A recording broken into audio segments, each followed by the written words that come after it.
దేవుని పిల్లల రక్షణ లోకానికే పరిరక్షణ అనే సందేశాన్ని కొన్ని నిమిషాలు మనం మాట్లాడుకుందాం ప్రియులారా.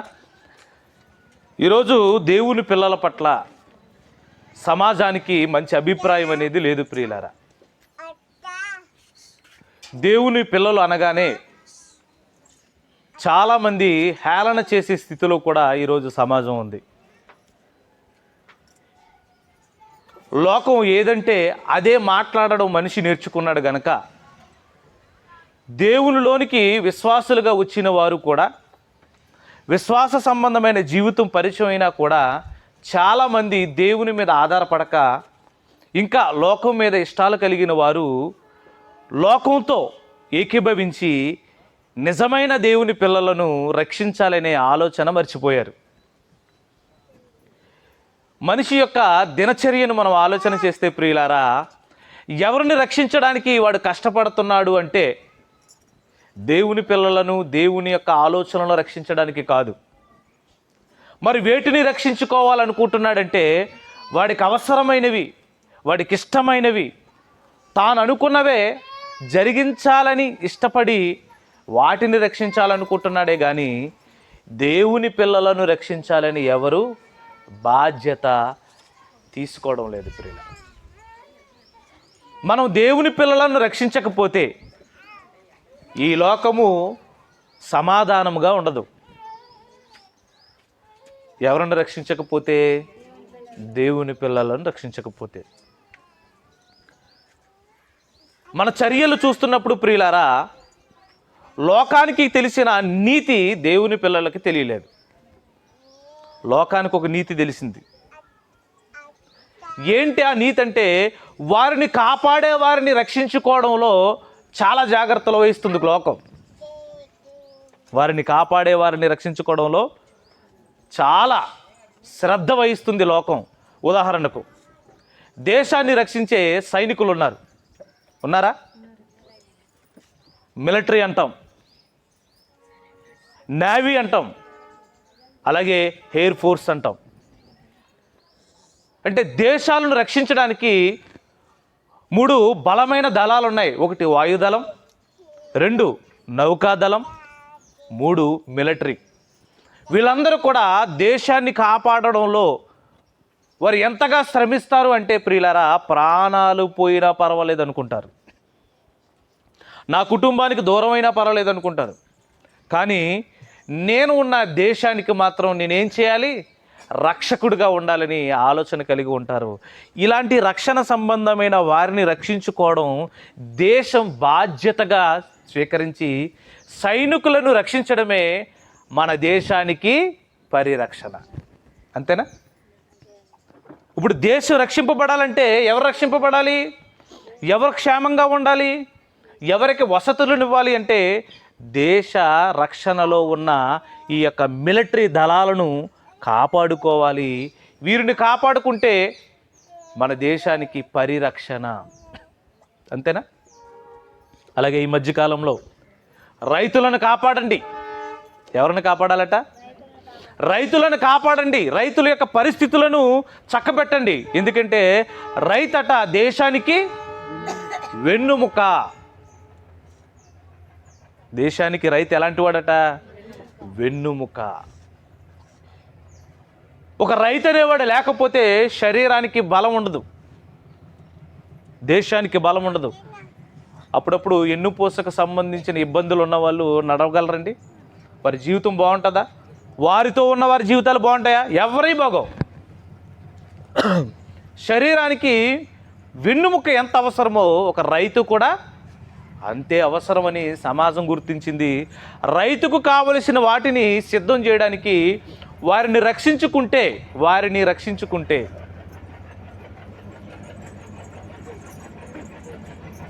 ఎవరిని రక్షించుకుంటే, రైతులను రక్షించుకుంటే ఈ లోకం అంతా కూడా ఏముంటుంది? ఆహారంతో సమృద్ధిగా జీవించే అవకాశం కలిగి ఉంటుందని రైతులను రక్షించాలనుకుంటున్నారు. ఈ మధ్యకాలంలో ఒక భయంకరమైన వ్యాధి సమాజంలోనికి వచ్చింది. దేశాలన్నిటి కూడా ఈ వ్యాధితో ఒక రకంగా చెప్పాలంటే భయభ్రాంతులైపోయారు. అది మీ అందరికీ తెలుసు. కరోనా వ్యాధి.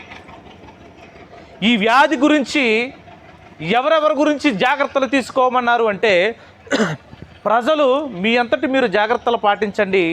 అయితే ఈ రోగ బారి నుండి కాపాడుతున్న వాళ్ళు పోలీసులు, పారిశుద్ధ్య కార్మికులు, అలాగే వైద్య సిబ్బంది, వీరిని రక్షించుకుందాం. ఎందుకంటే ఈరోజు ప్రజలందరూ రక్షింపబడాలంటే ఈ కేటగిరీ ముగ్గురు కూడా క్షేమంగా ఉండాలని గతంలోనే మనం విన్నాం. అంటే పోలీసులు రక్షించుకోవాలి, వైద్యులను రక్షించుకోవాలి, అలాగే పారిశుద్ధ్య కార్మికులను కూడా రక్షించుకోవాలి. మరి వీరిని రక్షించుకుంటే కరోనా వ్యాధి నుండి బయటపడే అవకాశం చాలా మందికి ఉంటుంది. కాబట్టి వీరి రక్షణే దేశానికి పరిరక్షణ అన్నామా? రైట్ ప్రియులారా, లోకం వారికి తెలిసినంత మట్టుకు ఎంతో జాగ్రత్త వహిస్తుంది. ఎన్నో విషయాలలో వారు ముందుకు వెళుతున్నారు. వీళ్ళందరినీ కాపాడుకుంటేనే మనం బాగుంటామనే ఆలోచనకు వచ్చేసారు. ఇదిగో సైనికుల రక్షణే దేశానికి పరిరక్షణ అనుకున్నారు, వైద్యుల రక్షణే దేశానికి ప్రజలకు మరి పరిరక్షణ అనుకున్నారు, పారిశుద్ధ్య కార్మికులు, అలాగే పోలీసు సిబ్బంది, అలాగే రైతులు, ఇలాగా చాలా విషయాలలో వీళ్ళుంటేనే ఈ దేశం ముందుకు వెళుతుందని ఒక మంచి నిర్ణయానికి వచ్చారు ప్రియులారా. అయితే క్రైస్తవులకు ఉన్న నిర్ణయాలు ఏంటి? క్రైస్తవులు లేదా దేవుని బిడ్డలు వేటిని రక్షిస్తే ఈ లోకం బాగుంటుంది అని ఎవరైనా ఆలోచిస్తున్నారా? ప్రియమైన వారులారా చెప్పండి. మన దినచర్యలో మనం వేటిని రక్షించాలనుకుంటున్నాం?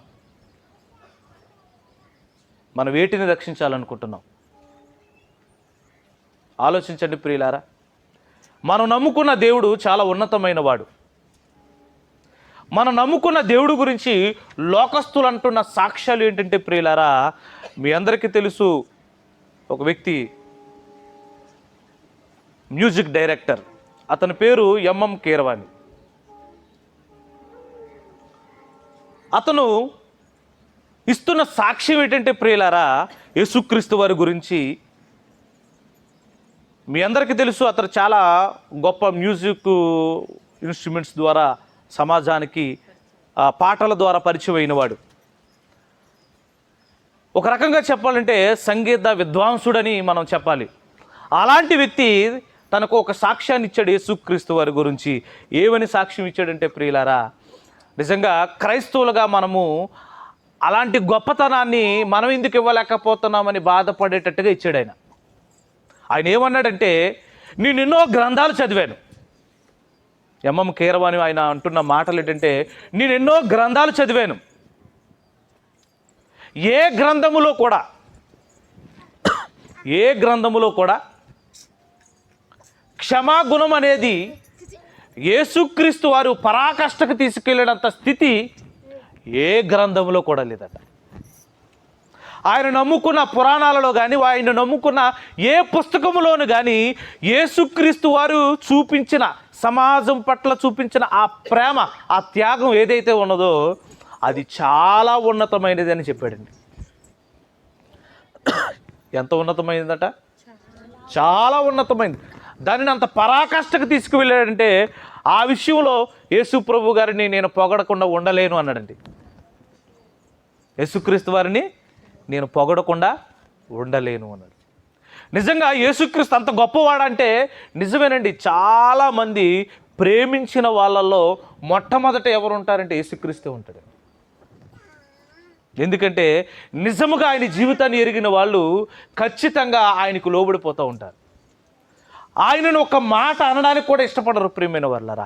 అలాంటి గొప్ప దేవుణ్ణి మనం నమ్ముకున్నాం, అలాంటి గొప్ప వ్యక్తిని మనము పాటిస్తున్నాం, లేదా ఆయనను వెంబడిస్తున్నాం ప్రియులారా. కానీ క్రైస్తవులుగా ఉన్న మనము దేవునిలోనికి వచ్చిన ఏవో చింత బాధలు కనబడుతూ ఉంటాయి మనకి. ఎప్పుడు ఏదో ఒక బాధ చెప్తాం, ఏదో ఒక సమస్య చెప్తాం. మనమే సంఘానికి సమస్యగా మారిపోయిన పరిస్థితులు కూడా ఉంటూ ఉంటాయి ప్రియులారా. నిజానికి ఆలోచించండి, మనం నమ్ముకున్న దేవుడు ఎంత గొప్పవాడు అంటే ప్రియులారా, అన్యజనులు వారికి ఉన్న ఆలోచన ఎలాంటిదంటే ప్రియులారా, ఒకనాడు పాత నిబంధన గ్రంథంలో జరుగుతున్న ఒక బలమైన సందేశం లేదా ఆ యొక్క సిచ్యువేషన్లోనికి వెళితే ప్రియులారా, దేవుని పిల్లలను రక్షించాలనే ఆలోచన నిజంగా లోకంలో కనీసపు విలువలేని ఒక వ్యక్తి తీసుకుంది ప్రియులారా. ఒకసారి చూద్దాం. యెహోషువ గ్రంథంలో 2వ అధ్యాయంలో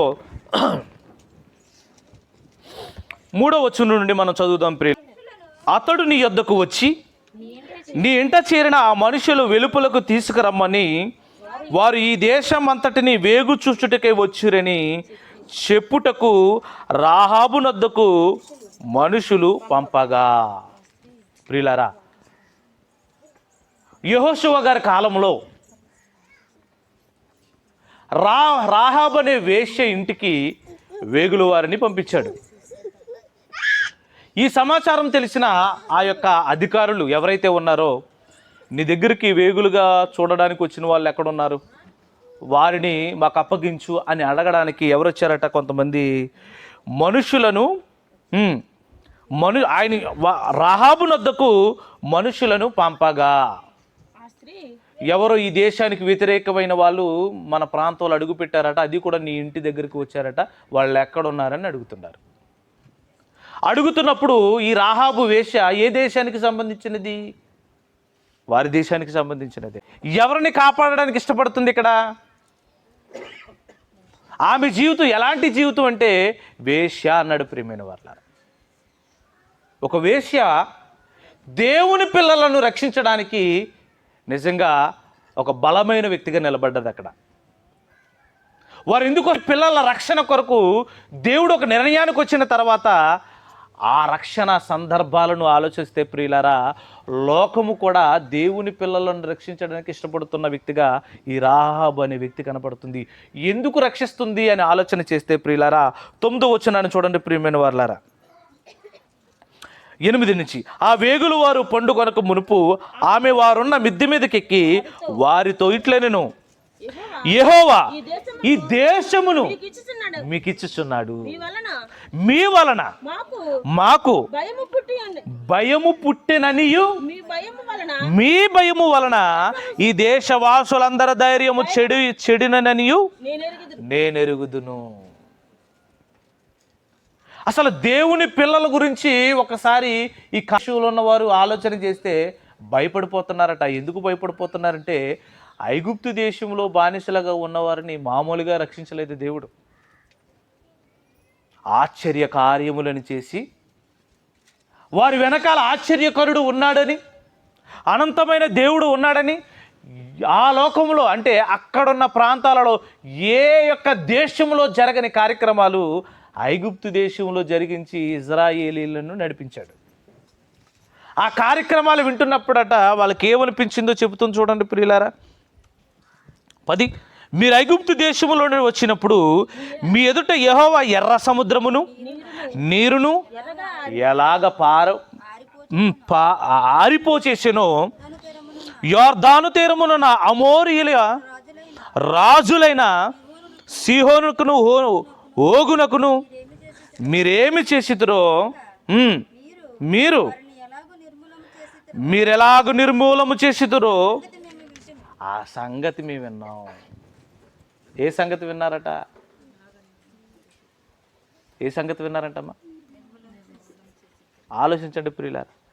అసలు దేవుడు ఐగుప్తు దేశంలో నుండి మిమ్మల్ని ఎలా రప్పించాడో, అలా రప్పించినప్పుడు మీ పట్ల ఆయన చేసిన కార్యములేటో వాటన్నిటిని చూస్తున్నప్పుడట ధైర్యము మాత్రమే ఉండదు. చూడండి ప్రియులారా, 11వ వచనంలో, మేము విన్నప్పుడు మా గుండెలు కరిగిపోయెను, మీ దేవుడైన యెహోవా పైన ఆకాశమందును క్రింద భూమి యందును దేవుడే, మీ ఎదుట ఎట్టి మనుషునికైనను ధైర్యమే మాత్రము ఉండదు.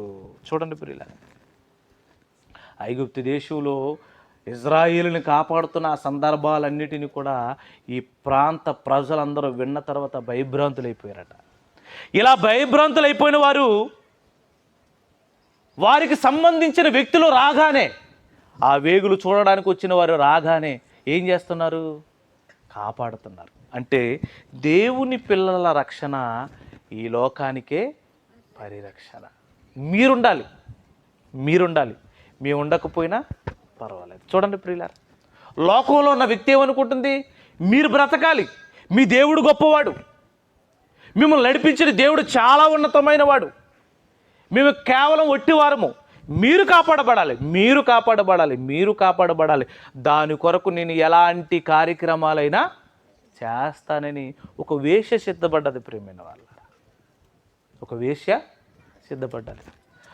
అందుకు గాను వారు ఇచ్చిన అభయం ఏంటంటే ప్రియులారా, ఇదిగో మరలా ఈ ప్రాంతాన్ని మేము స్వతంత్రించుకున్నప్పుడు నిన్ను బట్టి నీకు సంబంధికులు ఎవరైనా ఉంటే వారందరినీ నీ ఇంటికి తీసుకొని తెచ్చుకో, వారిని ప్రాణాలతో విడిచిపెడతాము అన్నారు ప్రియులారా. అన్నారు. అలాగన్న తర్వాత ఆ తర్వాత కాలంలో ఆ దేశం మీదకి రావడం, ఆ దేశ ప్రజలందరినీ కూడా సంహరించడం, వారిలో వీరిని మాత్రమే బ్రతికించారు ప్రియమైన వాళ్ళ. ఎవరని? రాహాబును బట్టి వారి కుటుంబ సభ్యులందరినీ కూడా కాపాడడం జరిగింది. అంటే దేవుని పిల్లలను రక్షించడం వలన రాహాబు కుటుంబం ఏమైంది? రక్షింపబడ్డది. రాహాబు ఒకరితేనా? ఇంకా మిగతా వాళ్ళందరూనా? ఆమెను బట్టి ఆమె కుటుంబ సభ్యులందరూ కూడా రక్షింపబడ్డారు ప్రియులారా. అంటే దేవుని పిల్లలను రక్షించడం అనేది ఎప్పటి నుండో లోకానికి కూడా రక్షణ. ఆమె ఏమైనా ఇజ్రాయేలురాలా? కాదు, అన్యజనురాలు. అన్యజనులు కూడా రక్షింపబడాలంటే దేవుని పిల్లలను రక్షిస్తేనే అన్యజనులకి ఏముంటుందమ్మా? రక్షణ ఉంటుంది. అది పాత నిబంధన గ్రంథంలో మనకు కనపడితే, కానీ లోకంలో ఉన్న చాలామంది దేవుని పిల్లల పట్ల ఒక వ్యతిరేక భావన వ్యక్తపరుస్తూ ఉంటారు. వారికి కష్టాలు వచ్చినా, వారికి బాధలు వచ్చినా అవహేళన చేయాలని ఇష్టపడుతూ ఉంటారు. మీ దేవుడు గొప్పవాడు అంటున్నారు కదా, మీకు ఎందుకు ఇన్ని బాధలు వచ్చాయి? వారు అడిగే ప్రశ్న ఇదేనండి. మీరు నమ్ముకున్న దేవుడు చాలా గొప్పవాడు, యేసుక్రీస్తు వారు అంటున్నారు కదా, మరి యేసుక్రీస్తును నమ్ముతున్నప్పుడు మీకెందుకు ఇన్ని శ్రమలు వచ్చాయి, మీకెందుకు ఇన్ని బాధలు వచ్చాయి అని అడుగుతారు. మరి అలా అడుగుతున్నప్పుడు మనం ఏం చెప్పాలి? ఏం చెప్పాలి అంటే ప్రియులారా, దేవుడు ఈ జీవితాన్ని ఇచ్చాడు, ఈ జీవితం దేవునిది. ప్రతి శ్రమ ద్వారా దేవుడు మనలను అభివృద్ధి చేయబోతున్నాడు. ప్రతి కష్టము ద్వారా మనకి దేవుడు ఏదో పాఠం నేర్పబోతున్నాడు. ప్రతి సమస్య ద్వారా మనకి వెలుగు సంబంధమైన అడుగుల వైపుకు నడిపిస్తూ ఉంటాడు ప్రియులారా. అది అర్థం చేసుకోలేని వాళ్ళు శ్రమలో రాగానే ఇతను దేవుడు కాదేమోనని క్రైస్తవ్యాన్ని విడిచిపెట్టి వెళ్ళిపోయిన వాళ్ళు కూడా చాలామంది ఉన్నారు. మనలో కూడా చాలామంది దేవుని సన్నిధికి రాకపోవడం కారణం ఏంటంటే, దేవుడి మీద బలమైన నమ్మకం లేదు వాళ్ళకి. లోకం మీద వారు ఆనుకొని ఉన్నారు. అంటే దేవుడు మమ్మల్ని మార్చలేడు, ఆయన బలహీనుడు అన్నట్టుగా చాలామంది ప్రవర్తన ఉంటుంది ప్రియులారా. దేవుడు ఏ మనిషినైనా మార్చగలడు, కానీ ఆయన ఒక మాట అడుగుతాడు సమాజాన్ని, నువ్వు నమ్ముచున్నావా అని అడుగుతాడు ఆయన. నమ్ముట నీకు సాధ్యమైతే చేయుట దేవునికి సమస్తమును సాధ్యమే. కానీ నమ్మే స్థితి ఉందా మనకి? ఏమ్మా, దేవుని నమ్మడంలో మనము సరి అయిన అవగాహన లేదు మనకి. అదే మన ఇంట్లో ఉన్న వాళ్ళందరినీ నమ్ముతాం. ఏమ్మా, ముక్కు ముఖం ఎరగని ప్రేమించిన వ్యక్తిని నమ్ముతాం. అప్పటి వరకు మనకు పరిచయం ఉండదు. ఏవో 4 మాటలతో పరిచయాలు ప్రారంభమవుతే ఆ తర్వాత అతను కూడా తల్లిదండ్రిని విడిచి అబ్బే లోకం అంటే మనదే అన్నట్టుగా వారు మాట్లాడతారు, వారి యొక్క ఆలోచనలు మార్చేసుకుంటూ ఉంటారు. ఆ తర్వాత చాలా ఇబ్బందులు పడుతూ ఉంటారు. ఆ ఇబ్బందుల్లోకి వెళ్ళిన తర్వాత తెలుస్తూ ఉంటుంది తల్లిదండ్రుల విలువ ఎలాంటిదని. అవునా? ఇదే రకముగా దేవుని విడిచిపెట్టి లోకంతో స్నేహం చేయడానికి ఇష్టపడుతూ ఉంటారు. ఆ తర్వాత ప్రమాదాలలోకి వెళ్ళిపోతారు. అక్కడికి వెళ్ళిపోయిన తర్వాత దేవుడా అని మరలా చేతులు ఎత్తుతారు. అయినా దేవుడు మనకు సహాయం చేయకుండా ఉండడానికి ఆయన చేతులు కురచగా, ఆయన ఎలాంటి వారిని ప్రేమిస్తాడంటే బైబిల్లోని చెబుతున్నాడు ప్రియులారా, తన తప్పును ఒప్పుకొని సరిదిద్దుకునేవాడంటే దేవుడికి చాలా ఇష్టమట. నువ్వు తప్పు చేసావు అనగానే చాలామంది ఏమంటారంటే నువ్వు చేయలేదా అని అడుగుతారు వెంటనే. కానీ కొంతమంది ఉంటారు ప్రియులారా, నువ్వు తప్పు చేసావు అనగానే అవును నేను తప్పు చేశాను, నిజంగా నేను తప్పు చేశాను, వీలైతే నన్ను క్షమించు, లేకపోతే ఏమైనా చెయ్యి. ఏమండి, తప్పు చేశానని ఒప్పుకున్నవాడు కనికరింపబడతాడు ఎక్కడైనా. కానీ తప్పులు దాచిపెట్టుకున్నవాడు దేవుడికి ఇష్టం ఉండదు ప్రియులారా, దేవుడికి ఇష్టం ఉండదు. అందుకనే ఏదేను తోటలో నుండి ఆదాముని అవ్వని ఎందుకు వెళ్ళగొట్టాడంటే ప్రియులారా, వాళ్ళ తప్పును ఒప్పుకోలేదు, తప్పును ఒప్పుకోలేదు. నిజమే తండ్రి నువ్వు చెప్పావు, నీ ఆజ్ఞను మేము మీరము, తప్పు మాది అన్నారా? మనిషి అండి తప్పు చేస్తాడట కానీ ఒప్పుకోడట, తప్పు చేస్తాడట ఒప్పుకోడట. కానీ దేవుడికి ఎలాంటి వాళ్ళు ఇష్టం అంటే తప్పు ఒప్పుకొని తన జీవితాన్ని సరిదిద్దుకునే వాళ్ళంటే చాలా ఇష్టమట. వారి గురించి ఎన్ని కార్యక్రమాలనే చేస్తాడట. ఆలోచించండి ప్రియులారా, దేవుని పిల్లలను రక్షించడం అనేది చాలా బాధ్యత కలిగినది ప్రేమైన వాళ్ళారా. ఏమంటే దేవుని పిల్లలు అనగానే చాలామంది ఏదో అనుకుంటూ ఉంటారు. క్రైస్తవ పిల్లలే దేవుని పిల్లలు అనుకోకండి. చిన్న బిడ్డలు ఉంటారు, చాలా చిన్న బిడ్డలు ఉంటారు. ఈ బిడ్డలందరూ ఎవరు? దేవుని పిల్లలే. చాలామంది దేవుని ఎరుగక మమ్ములను దేవుడే చేశాడని తెలియని వాళ్ళు చాలామంది ఉంటారు, అమాయకులు. వారు కూడా దేవుని పిల్లలే. ఈ లోకం దేవుని పిల్లలే ప్రియమైన వాళ్ళారా. అయితే దేవుని పిల్లలని ఎరిగిన వారు క్రైస్తవులు. మేము దేవుని పిల్లలము అని ఎరిగిన వాళ్ళు క్రైస్తవులు. మిగతా వారు యేసుక్రీస్తుని నమ్మలేదు కనుక మేము దేవుని పిల్లలమని వారంతట వారే వాళ్ళు ఒప్పుకోలేదు. ఒప్పుకొని వాళ్ళు ఈ లోకాన్ని చూసుకున్నారు, ఆనందంగా పడుతున్నారు. కానీ దేవుని పిల్లలు ఎలాంటి వాళ్ళంటే ప్రియమైన వాళ్ళారా, బైబిల్ గ్రంథంలో చూస్తే చాలా ఉన్నతమైన ప్రేమ కలిగిన వారిని ఈ సందర్భాన్ని బట్టి మనకు అర్థమవుతుంది. అపొస్తలుల కార్యములు 16వ అధ్యాయం 23వ వచనాన్ని మనం గమనిద్దాం ప్రియమైన వాళ్ళారా. వారు చాలా దెబ్బలు కొట్టి వారిని చెరసాలలో వేసి భద్రముగా కనిపెట్టవలనని చెరసాల నావికునికి ఆజ్ఞాపించిరి. ఇక్కడ పౌలు గారి పట్ల సమాజం ఎలా ఉన్నది అంటే, వారి వ్యాపారాలకు దెబ్బ కొట్టాడని ఆలోచన కలిగి కుట్ర పని పౌలు గారిని ఎలాగైనా శిక్షార్హుడికి కావాలని చాలా దెబ్బలు కొట్టించే పరిస్థితిలోనికి తీసుకువెళ్ళిపోయారు ప్రియులారా. అదే మనం మాట్లాడుకుంటున్న సందర్భం. వారు చాలా దెబ్బలు కొట్టి వారి చెరసాలలో వేసి భద్రముగా కనిపెట్టవలడని చెరసాల నావికుని ఆజ్ఞాపించును. అండ్ పౌలు గారు చేస్తున్న పని ఏంటో తెలుసా ప్రియులారా? పౌలు గారు చేస్తున్న పని ఏంటంటే క్రీస్తు గురించి ప్రకటించి, క్రీస్తుని గురించి ప్రకటించి అనేకులకు పరిశుద్ధమైన జీవితం కలిగించాలని ప్రయత్నిస్తున్నాడు. పౌలు గారు ఏం ప్రయత్నిస్తున్నాడు? ఈ లోకం పాపమని, ఈ పాపలోకంలో మనం బ్రతికితే మనం పరలోకం వెళ్ళమని, పరలోకం వెళ్ళాలంటే ఈ పరలోకానికి సంబంధించిన ఒకే ఒక వ్యక్తి, శక్తి యేసుక్రీస్తు వారు ఈ లోకానికి వచ్చి ఆయన శ్రమపడి మరణించి మృతుని అంటే సమాధిని అంటే ఆ మరణమును జయించాడని సువార్త ప్రకటిస్తున్నాడు. ఆ సువార్త సంబంధమైన సత్య సంబంధమైన కార్యక్రమాలన్నీ చేస్తుంటే కొంతమంది లోకస్తులు అవి నచ్చక వీరిని ఎలాగైనా శిక్షించాలనే ఆలోచనతో చెరసాలలో వేయించారు. అతని ఎక్కడికి తప్పిపోకుండా కాపలా పెట్టారట ప్రియులారా. ఎలాగ ఆజ్ఞాపించారట? భద్రముగా కనిపెట్టవలనని చెరసాల నాయకుడికి ఏం చేశారట? ఆజ్ఞాపించారట. ఇంక వీరిని చాలా జాగ్రత్తగా కాపాడాలి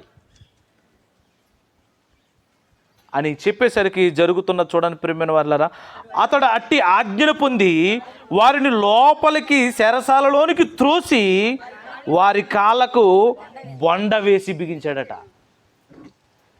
ఎవరైతే చెరసాలలో వేయబడ్డారో అతనికి ఆజ్ఞ వచ్చిన తర్వాత వారికి ఏం బిగించాడట?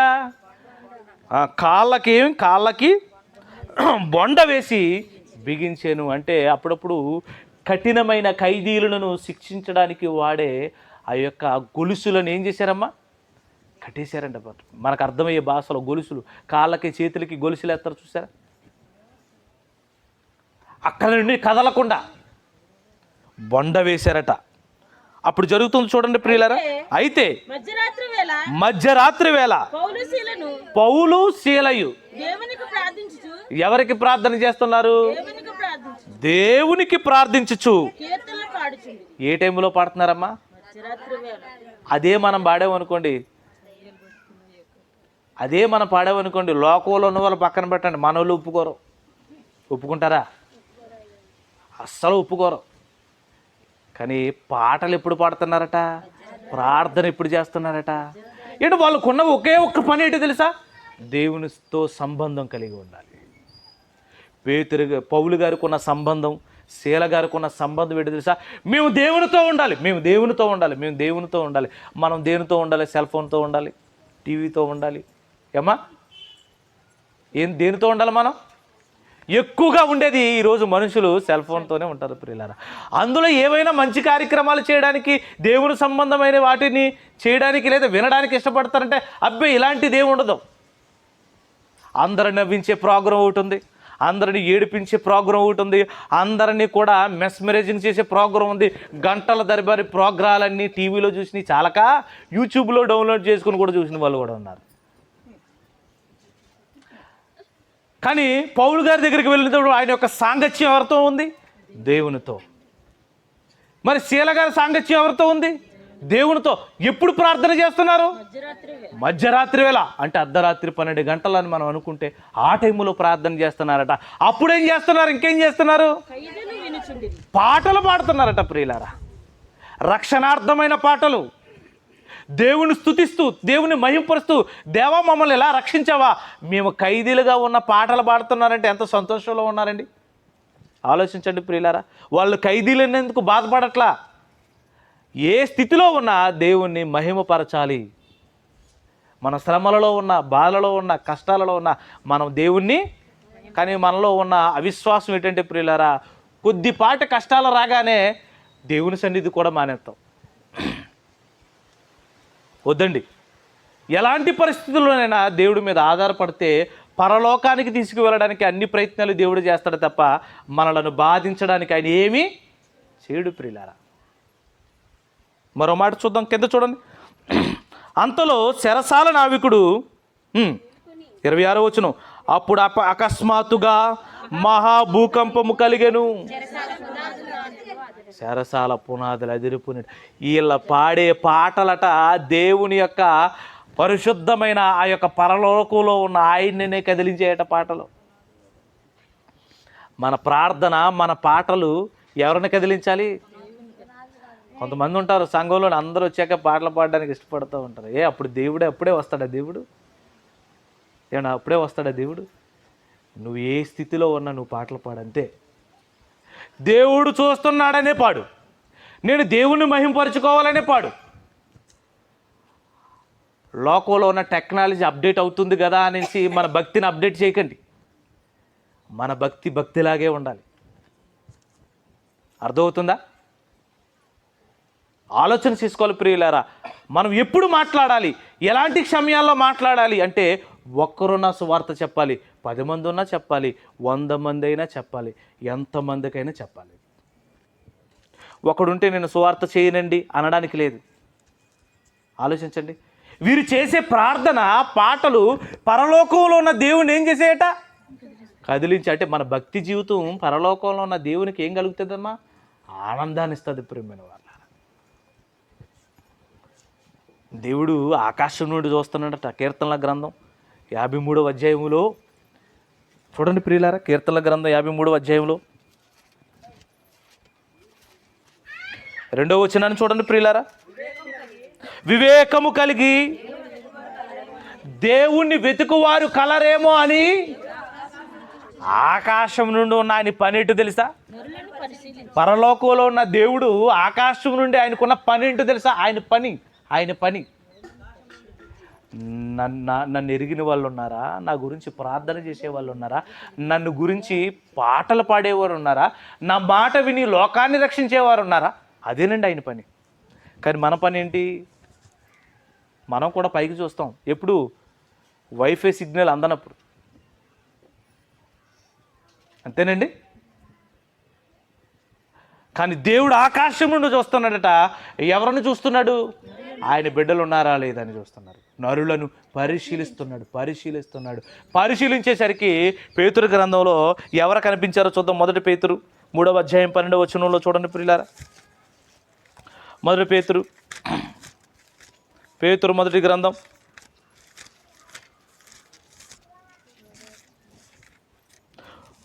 3వ అధ్యాయం 12వ వచనాన్ని చదవండి ప్రియులారా. ప్రభు కన్నులు నీతిమంతుల మీదను ఆయన చెవులు వారి ప్రార్థనల వైపును ఉన్నవి. చూడండి ప్రియులారా, ఎందుకు క్రైస్తవ బిడ్డలమైనా మనం రక్షింపబడుతున్నాము అంటే ప్రియులారా, మనం శ్రమపడ్డాం, మనం బాధలలోనికి వెళ్ళాం, మనం ఇబ్బందులలోనికి వెళ్ళాం. అయినా దేవుడట నీతిమంతుల ప్రార్థన విన్నాడట.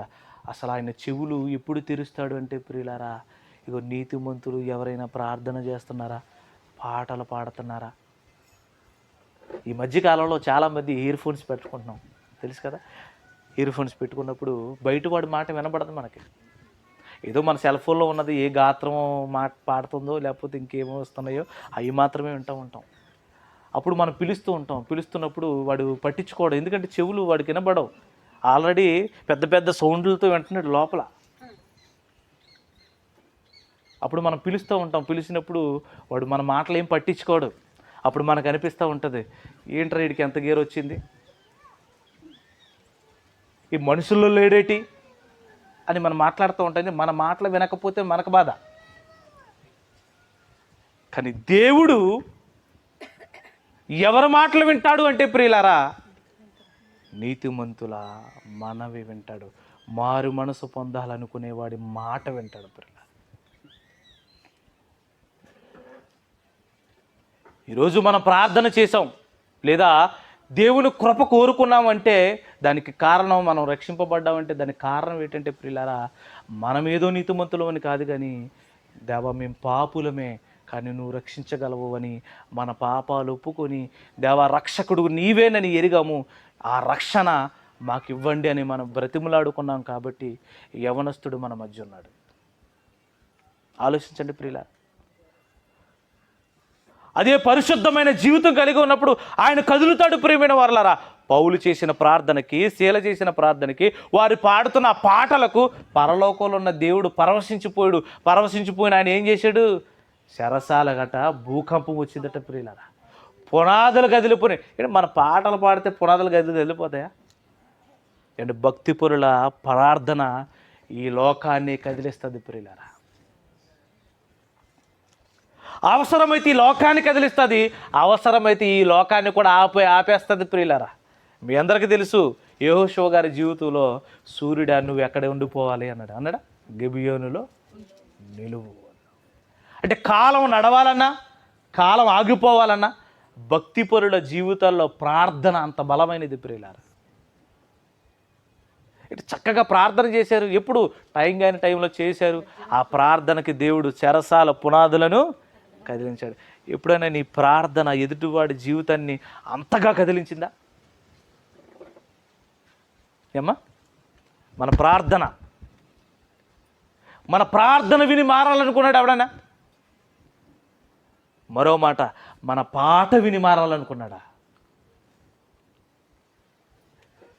పునాదులే కదిలించేనిసి బైబిల్లో ఉంది ప్రియమైన వాళ్ళారా.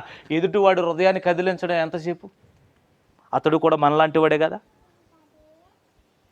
మనుష్య హృదయాలను కదిలించగలిగిన ఏకైక శక్తి దేనిలో ఉందంటే వాక్యంలో ఉంది ప్రియమైన వారలారా, ప్రార్థనలో ఉంది ప్రియమైన వారలారా, ఆ వాక్యానికి సంబంధించిన పాటలలో ఉంది ప్రియమైన వారలారా. కొన్ని పాటలు వింటున్నప్పుడు ఏమండి గుండె కరిగిపోతుంది, కళ్ళంటే నీళ్ళు వచ్చేస్తాయి.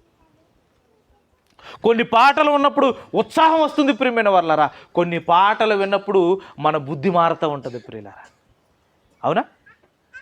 నిజంగా అలాంటి సాక్ష్యము మన జీవితంలో ఉందా? చూడండి ప్రియులారా,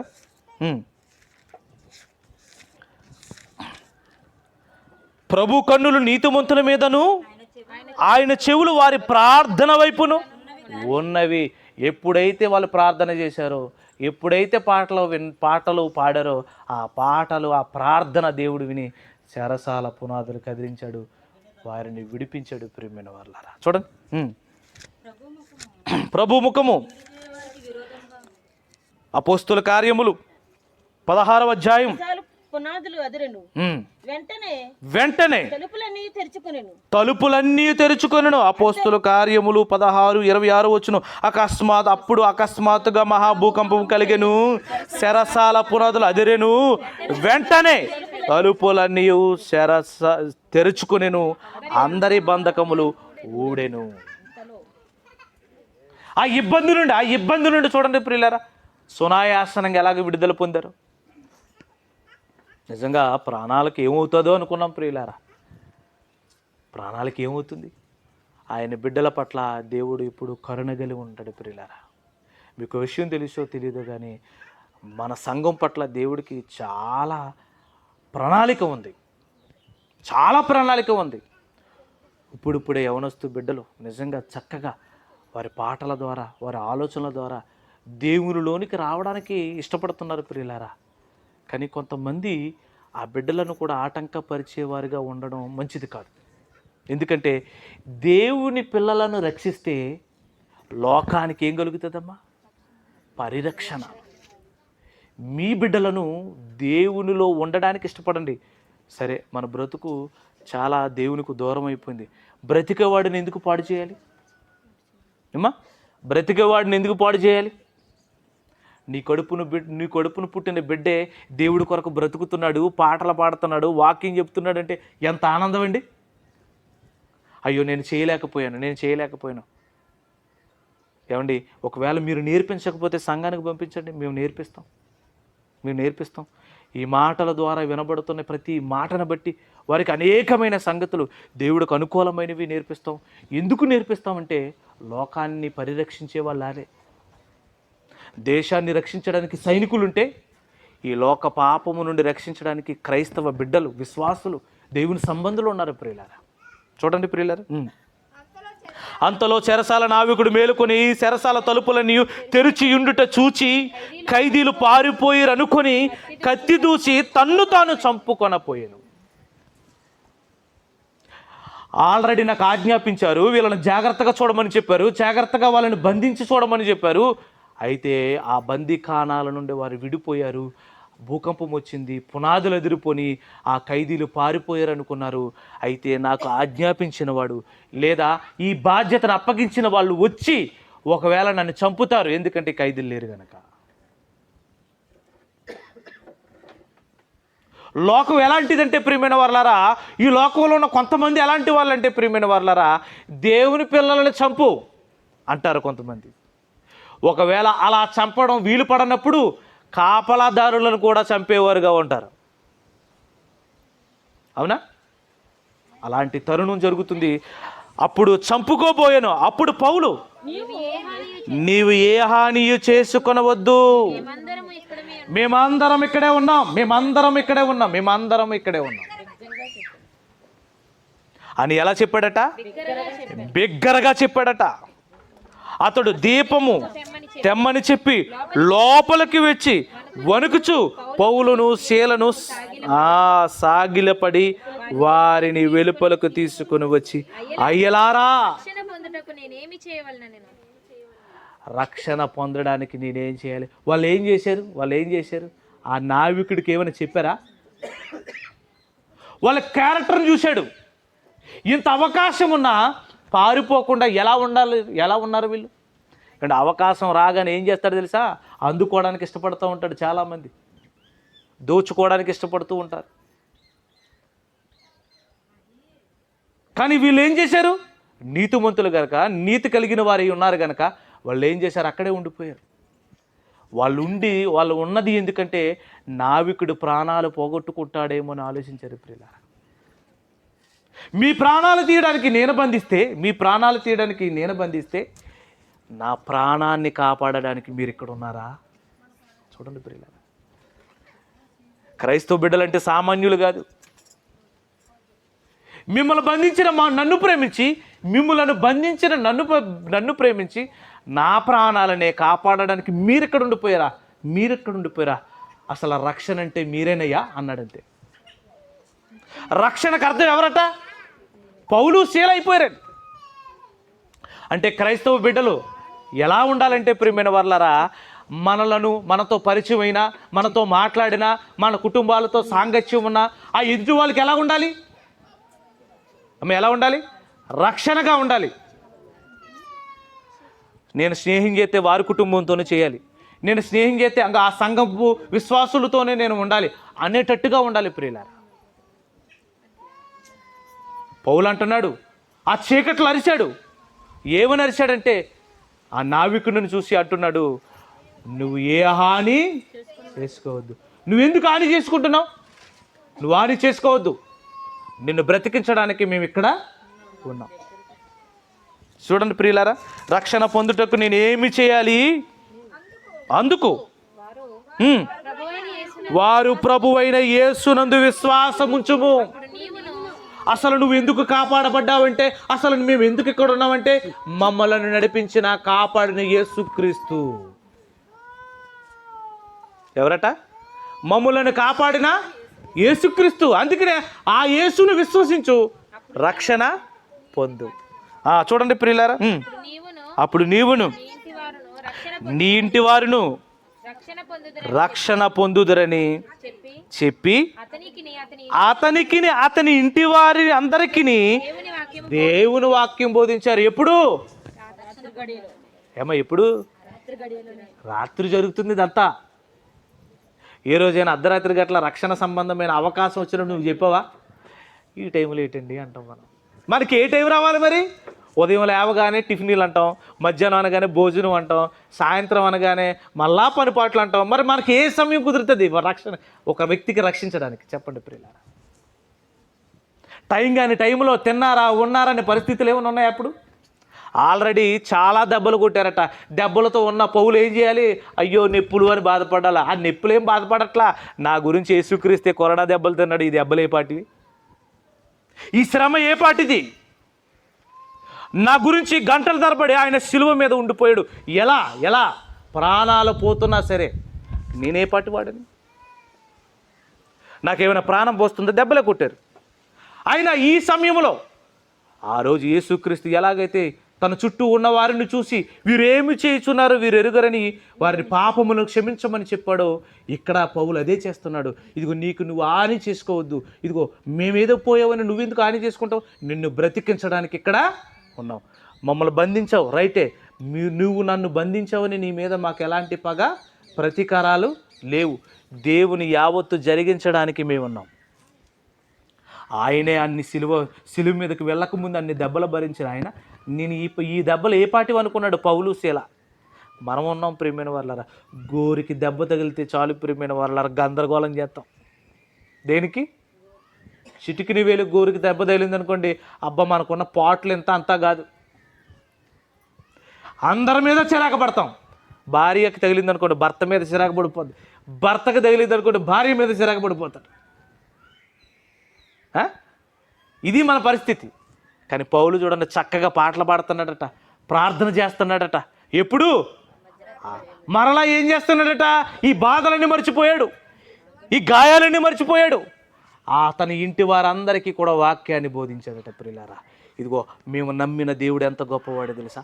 ఈ లోకాన్ని రక్షిస్తున్నాడు ఆయన.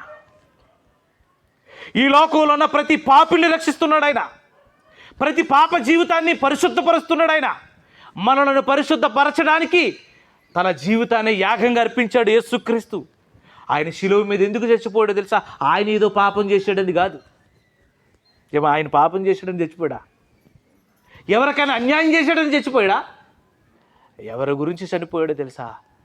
పాపులను రక్షించుటకు క్రీస్తు యేసు ఈ లోకమునకు వచ్చెను. ఇదిగో ఆయన పాపం చేయలేదు, ఆయనలో కపటము లేదు, ఆయనలో ఎలాంటి దుర్బుద్ధి లేదు. కానీ ఆయనకున్న ఒకే ఒక్క రక్షణ, మనలను రక్షించాలి. చూడండి చివరిగా మాట, రాత్రి ఆ గడియలోనే అతడి వారిని తీసుకొని వచ్చి వారి గాయములు కడిగాను.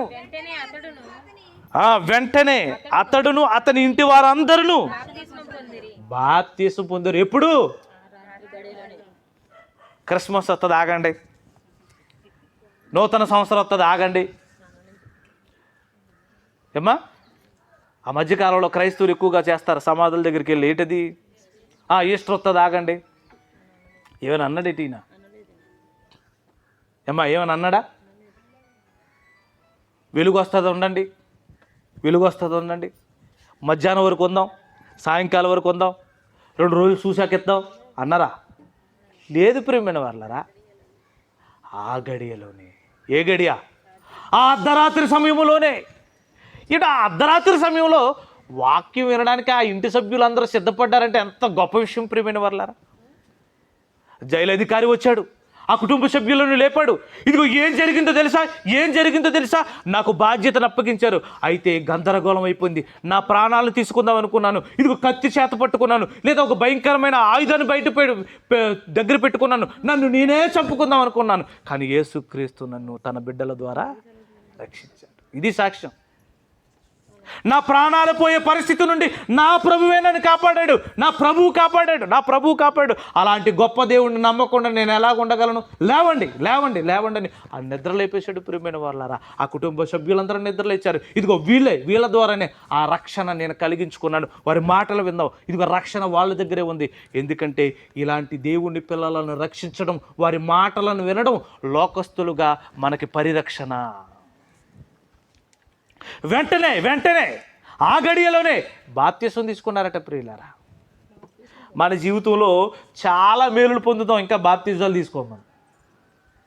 ఏమా ఎన్నో రక్షణార్థమైన విలువైన ఆ యొక్క త్యాగపూరితమైన ఎన్నో ప్రణాళికలలో, ఎన్నో విషయాలలో ఆ రక్షణను పొందుకోవడానికి చాలామంది ఇష్టపడరు. ఆ రక్షణ తీసుకున్న దాన్ని కాపాడుకోవడానికి కూడా చాలామంది ఇష్టపడరు. వెంటనే చూడండి, ఆ గడియలోనే వెంటనే అతని ఇంటి వారందరూ బాప్తిసము తీసుకున్నారు. ఇంకా మరియు అతడు వారిని ఇంటికి తోడుకొని వచ్చి భోజనము పెట్టి, ఎప్పుడు చూడని ప్రియమైన వాళ్ళరా, ఆ సమాధానకరమైన సమయం వచ్చింది, భోజనం పెట్టాడు.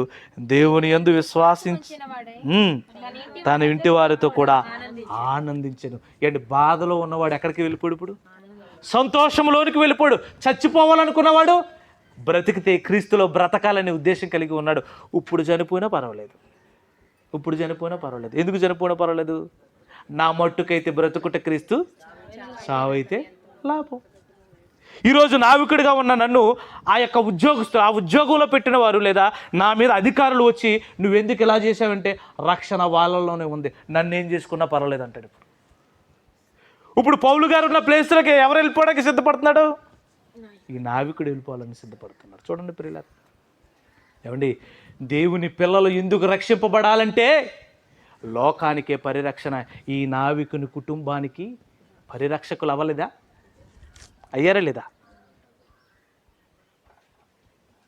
ఒకసారి పేతురు గారు చెరసాలలో ఉన్నాడు. అది కూడా చూడండి ప్రియులారా. అపోస్తుల కార్యములు 12వ అధ్యాయం,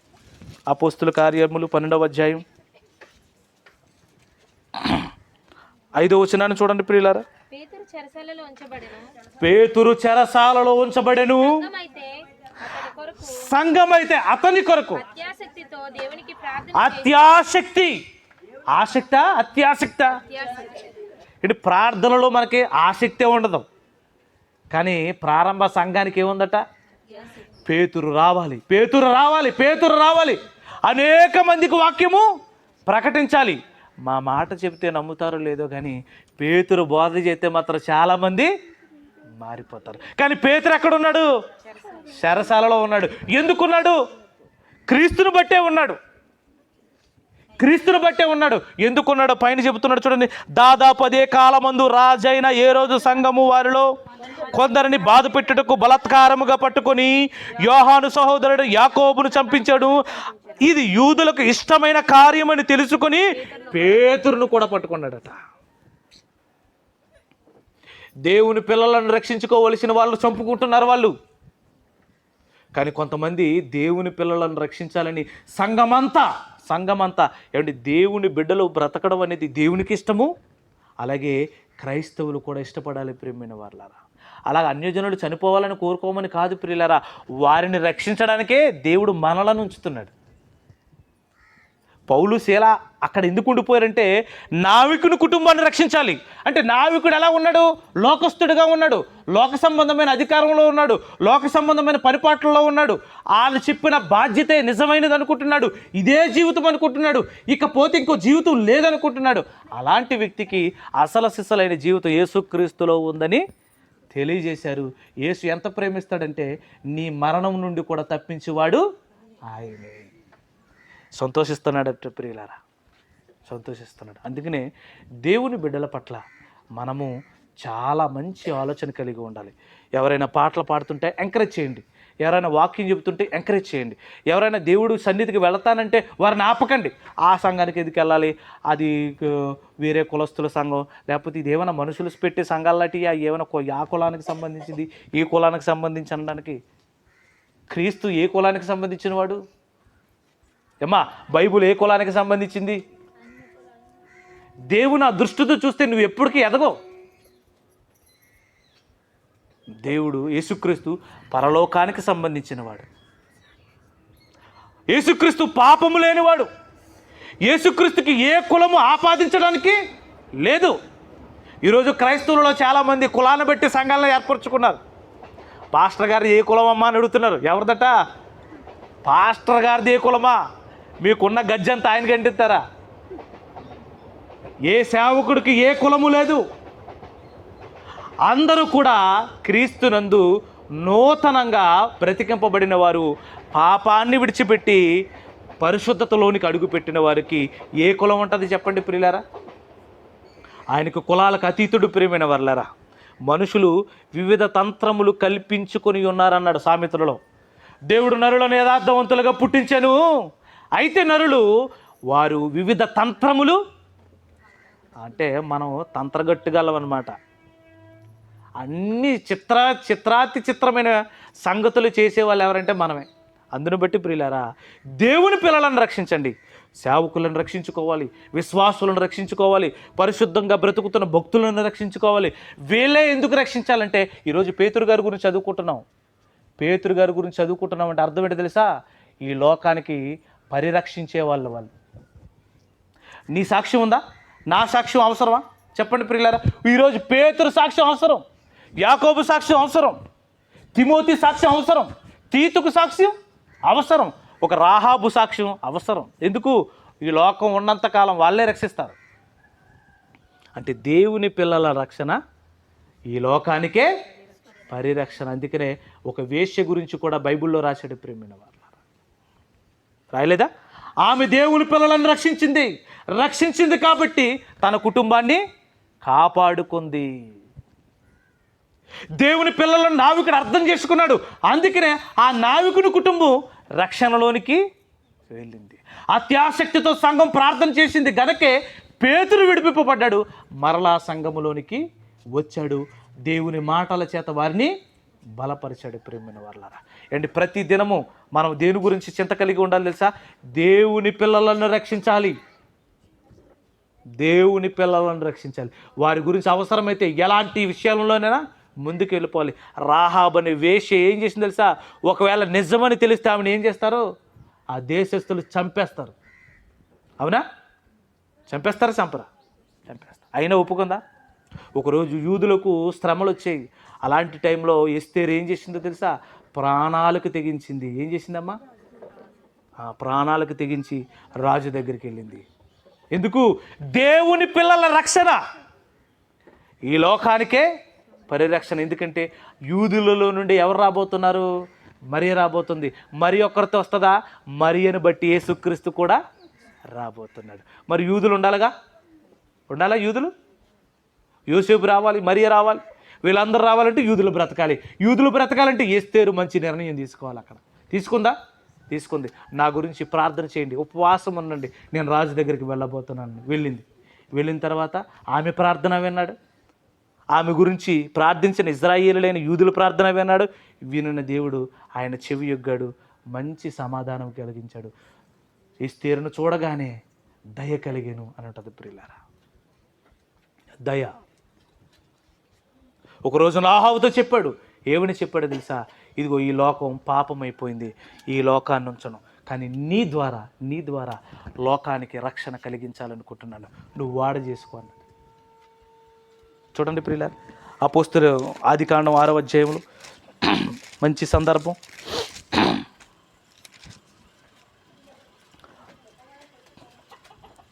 6:9 నోహా వంశవళి ఇది, నోహవు నీతిపరుడును తన తరములో నిందారహితుడనై ఉండెను. నోహవు దేవునితో కూడా నడిచినవాడు. ఎలా నడిచాడట?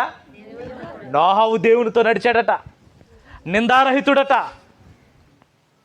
నోహవు జీవితాన్ని చూసేసరికి దేవుడికి ఏమనిపించిందో తెలుసా ప్రియులారా? అబ్బా ఎంత గొప్ప కుమారుడు, లోకం అంతా ఒక పక్క ఉంది, నోహవు ఒక పక్క ఉంది. వెంటనే నోహవుతో మాట్లాడాడు, నాయనా ఈ లోకాన్ని రక్షించాలి, ఈ లోకాన్ని రక్షించాలి, వాడగట్టు అన్నాడు ప్రియులారా, వాడగట్టు అన్నాడు. ఇక్కడ కూర్చున్న వాళ్ళందరూ ఎవరిని బట్టి కాపాడారు తెలుసా? ఎవరిని బట్టి కాపాడబడ్డామో తెలుసా? నోహవుని బట్టి. మన పితరుడైన నోహవు ఒకరోజు దేవుని మాట విని, ఆయన మాట విని సువార్త ప్రకటించి, ఆ సువార్తను నమ్మి వాడగట్టి ఆ వాడలోకి తన భార్యని, తన బిడ్డలను, తన కోడలను నడిపించుకున్నాడు. వారు అలా నడిచి రక్షింపబడ్డారు గనకే ఈరోజు లోకం ఉంది. ఈ లోకమంతా రక్షింపబడడానికి కారణం ఏంటి తెలుసా? ఒకరోజు సువార్త నమ్మింది గనకే. చాలామంది సువార్తతో మాకు పని ఏంటి అనుకుంటారు. లేదండి, ఈరోజు నేల మీద ఉన్న వాళ్ళందరూ కూడా సువార్త నమ్మి వాడ చేసుకున్న నోహవును బట్టి వచ్చిన వాళ్ళే. అంటే మనమందరూ కూడా విశ్వాసం కలిగిన ఒక తండ్రి బిడ్డలు మనమందరం. ఆ రోజు ఆయన మాట విన్నాడు, ఆయన కుటుంబాన్ని రక్షించుకున్నాడు. ఈరోజు దేవుడి మాట వింటే మనలను, మన కుటుంబాన్ని రక్షించుకుంటాం, సమాజాన్ని కూడా రక్షిస్తాం. ఈ మంచి మాటలు ఓర్పుతో మీరు విన్నందుకు ప్రభు పేరట వందనాలు చెల్లించుకుంటూ ప్రార్థన చేసుకుందాం. కళ్ళు మూసుకోండి. ప్రేమ కలిగిన దేవా, ప్రేమ స్వరూపి, మీ వందనములు, స్తుతులు, స్తోత్రములు నాయన. బలమును బట్టి, మీ కృపను బట్టి మమ్మల్ని కాపాడనేందుకు కృతజ్ఞతలు. రాజుగారి యొక్క భార్య మరి కుమారి గారిని, వారిని దీవించి ఆస్వాదించిన 2 బిడ్డలను బట్టి మీకు కృతజ్ఞత, స్తుతులు, స్తోత్రములు తండ్రి. పెద్ద కుమారుడు ప్రమాదం నుండి కాపాడి మరలా సంఘమునందు బలముగా నిలబెట్టినందుకే కృతజ్ఞత, స్తుతులు, స్తోత్రములు. మీ శరీరములు అవయవాలుగా బలపడే ధన్యతను మాకు ప్రసాదించమని ప్రాధేయపడుతూ, వచ్చిన బిడ్డలను, సంఘ బిడ్డలను, అలాగే ఈ మాటలు విన్నవారిని కూడా పేరు పేరున దీవించి ఆశీర్వదించి ఘనపరచమని ప్రాధేయపడుతూ, వారికి మనోచింతన కలిగించి ప్రభువా మీ మాటల పట్ల శ్రద్ధ భక్తిని వహించి మీ కొరకు బ్రతకడమే నిజమైన జీవితమని ఎరుగునట్లుగా సహాయం చేయమని యేసునామని ప్రార్థనడి వేడుకొనుచున్నాం పరలోకమందున మా కన్న తండ్రి. ఆమేన్.